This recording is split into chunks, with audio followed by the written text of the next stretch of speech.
Dogs up 7-0, backed up against their own goal line. Aaron Murray finds Reggie Davis. Remember that Buck Bellew to Lindsey Scott play? That breaks the record. 98 yards. Run, Reggie, run! 98 to the house. How did they get him so loose, Lou? Well, what happens is, you notice the safety at the top of the screen. He will be tied up with the tight end. Consequently, there's nobody to help on the post. It's what you call quarter, half. And once that safety man doesn't take depth, the corner's playing him outside in, thinking he's going to get help from the safety, and he does not. And you said you've seen big plays on that particular coverage all year. All year long. North Texas came up with a couple of plays in the kicking game, including this block punt for a touchdown to tie it at 21. Aaron Murray then got in the huddle, told his guys, don't worry, we got this, and he does. Chris Conley catches it. Murray over 4 Bills, 45-21 Dogs.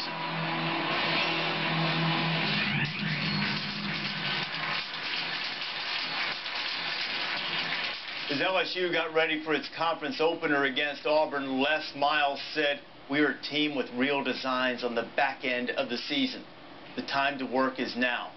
Translated from hat speak, that means that Les thinks LSU can win the SEC, and they're not about to let Auburn get a reputation-building victory, nor would the Tigers get caught looking ahead to Georgia next week. Into the highlight lounge, Auburn and LSU. They played a lot of barn burners over the years. They look at Big Shaq. And emphasis on big. He's been a great tight end. Yeah, Shaq could have been a great tight end. This is a guy that's a running back, Jeremy Hill. How about the alley that they create for him here, Lou? Well, they do a great job blocking. They get him in the secondary, but the upper secondary takes poor support, and this just a tremendous run by Jeremy Hill. They also get great blocking from the fullback. 49 yards for the touchdown. Bayou Bengals up 7-0. Auburn 3 and out. And now it's going to be 4 and out. Stephen Clark mishandles the snap. Duke Riley's there. Pat's team 10 yards away from another touchdown. And you might as well give it to old 33, Mark. Terrific job of blocking right down the middle of the field. Jeremy Hill downhill running. That's how you get it done. Jeremy Hill, a controversial figure, but there is no controversy about how good this cat is with the ball in his hands. He is running downhill 54 yards. The only surprising thing is that Hill didn't score on this play. He gets knocked out of bounds on the one. Take another look on the axis, Coach. Well, you just watch the block by the fullback here on the linebacker. The backside corner doesn't take ground on it, and once you get Hill in the secondary one-on-one, it's very difficult to stop it. LSU would score on the next play. It was 21-0. Third quarter, 21-7. Second and goal. And Jeremy Hill, who had a career game, 183 yards and a career high, 3 touchdowns, made it 28-7. And in a 28-14 game, first play of the fourth quarter, Zach Mettenberger, 14-22, 229. It's Jarvis Landry. LSU really lost the steam late. Auburn gave them a little bit of a run. Final score will be 35-21, so the stage is set now for the showdown between LSU and Georgia. And Mark, Jeremy Hill had the huge game. Now you look at Georgia's rush defense against Clemson and South Carolina. Take North Texas out of the mix.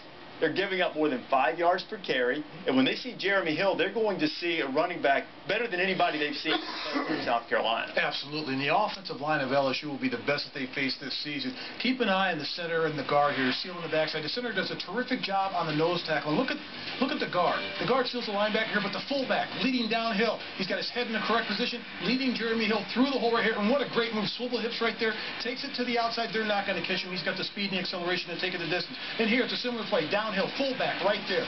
Look at the safety. He's going to try to get a beat on Jeremy Hill. Look at the move. Quick feet. Takes the ball. And right here, as you said, Reese, they're going to catch him, but it's a terrific game for the offense for LSU. These are unstoppable plays because the defense has no chance to stop them because of the execution of the offensive line. And when you have the fullback leading downhill, tough. Are you worried about Georgia's ability to stop the run? Absolutely. LSU? All right, so the flip side, though, is as good as LSU's defense is, Lou, Aaron Murray, over 100 touchdown passes in his career, threw for more than 400 yards against North Texas, had big games against good opponents. And LSU, even against Auburn, showed that they can be beaten deep every now and then. Well, I want to tell you, Georgia has a very good offensive line. They got a pretty good running back themselves in Todd Gurley. But the quarterback's what makes him go. This young man reminds me of Drew Brees. He's not very big. He stands in the pocket very good, and he has great peripheral vision. What a great accurate throw that was on the slant. Here we're going to see him. All pressure did not bother him. He has a strong arm, obviously. Receiver makes a great catch here. But I just think Georgia's ability to run the ball and throw the ball is very, very positive. The other thing that you have to remember is this. Yes, North Texas scored 21 points. 14 of it came in the kicking game. So I think in an emotional game at home, you aren't going to run that ISO at Georgia and have them fall down. They're going to be ready to play. They'll stand up like men. All right, so Georgia and LSU is a high-profile game. Georgia has to win the game if they want to stay in the national championship hunt. Up to this point in the season, who do you think the stronger team is? I think LSU is. I think the way that they've proven it, not only in the running game, but with their quarterback and Zach Mettenberger, they're putting it together now. I think each and every week there's another step in the progression of getting to be a better team, a championship-style team. I like Georgia. I really do. Georgia at home. Let's remember this. About the last 4 games, this may be about the 4th nationally ranked team they played. They played Alabama, and then they came back and played Clemson and South Carolina, and now LSU. They'll be ready to play. Aaron Murray got the victory at home against South Carolina. His record against top 10 teams is not the greatest in the world. This could be a chance for a real signature victory and one to keep Georgia's hopes alive of winning the national championship. Of course, this game wouldn't be devastating necessarily to their SEC hopes. LSU leads the overall series and blew out the Dogs in the second half of the 2011 SEC championship game. Georgia has won 3 out of 5, but LSU's won the last 2. College game day will be in Athens. Boom to the hay, all you sports fans, or to you, the individual, as part of the collective out there in the tubosphere. Welcome to One Man Sports Rant. I am and always have been your host, Will, the alternative ESPN Sports Show. Talking Sunday morning after Saturday Night Fun. Hopefully you all woke up where you're supposed to be, and it's also where you want to be. And that's all I'm saying. Alright, video highlights courtesy to ESPN respective universities. And do I have to? The NCAA. Everything else, the OMSR, including some of our Pi Kappa Alpha house sweethearts for the week. U Review Chapter Alpha Tau, giving you props. Yo, fellow Pikes, one of these days, you guys don't even know what's going on there at 14th East these days. Too busy goofing off at the park. Alright, so the OMSR is a show. Just briefly, won't bore you with Law 501 about the DMCA, but it's how I make this thing go. The Digital Millennium Copyright Act covers a fair use standard, minimal use, and derivatives. So this being a pro bono sports show, I definitely adhere to that. Okay, so enough of that mumbo jumbo. You see from my co-host here, the 1,300-year-old Buddha, Kim Pak from Angkor Wat, named for 2 grandmasters. If you ask me in comments, I'll tell you who they are.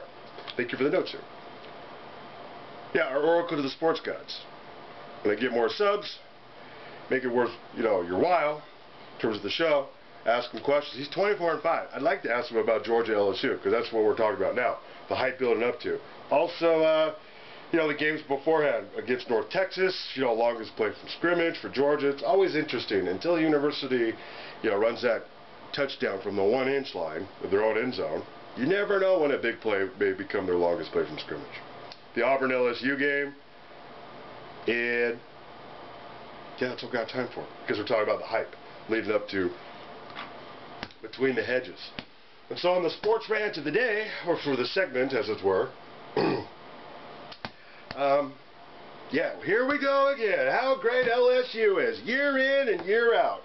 Haven't really played anybody, with all due respect to TCU, except the TCU a few years ago. So why can't they be playing Washington this year? I'm not a LSU basher. I liked LSU when Nick Saban was there. All I'm commenting on, trying to keep it as impartial as possible, how easy it is for Les Miles, a very likable guy, but the way he talks about how great the other team is, it just comes off as patronizing sometimes. I'd like to see him get a little more practice and being humble about having a loss. And so, without getting into, asking Kim Pak these questions through the aging process, it's got to be Georgia. I'm saying it's Georgia. I might have some LSU fans reading me the riot act, but no way is Georgia going to lose this game. How is it going to be? Is it going to be a blowout, one-sided, close affair till the end? That I'm not willing to go out on a limb about. All right, so if you want to get involved vis-a-vis these thoughts and other things, vis-a-vis comments, great. But no flip comments allowed. None of the stuff going on you may see on other channels with bad language, conversations, verbiage going on. I, like Reese Davis, run a G-rated show here, so keep it respectful to your fellow tubers and to the show. Alright, that's it for this segment. Thanks for watching.